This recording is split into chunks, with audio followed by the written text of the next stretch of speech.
आम्ही असं म्हणतोय की आम्ही असं राष्ट्रवादीपेक्षा काँग्रेसपेक्षा बेटर पोझिशनमध्ये आहोत या सगळ्या याच्यामध्ये.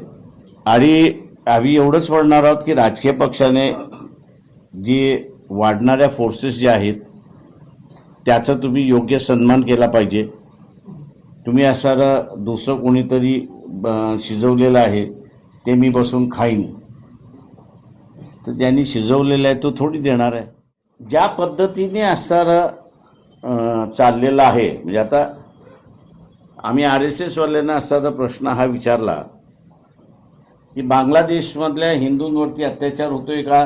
तो होतोय, मी नाही म्हणत नाही, पण सरकार तुमचंच आहे. याला तुम्ही डिप्लोमॅटिकली हँडल करणार आहात की देशामध्ये काही शक्ती जे विभाजन करायला बघतात आहेत हिंदू मुसलमानांच्या, तुमच्या ह्या मोर्चाने भर पडणार आहे की नाही? आणि आम्ही असं म्हणालो की मोर्चे काढून जर बांगलादेशमधल्या हिंदूंवरती अत्याचार थांबणार असतील तर आम्ही तुमच्याबरोबर येतो ना, पण ते हमी द्या की बांगलादेशमधल्या हिंदूंवरती असणारा अत्याचार थांबणार आहेत म्हणून.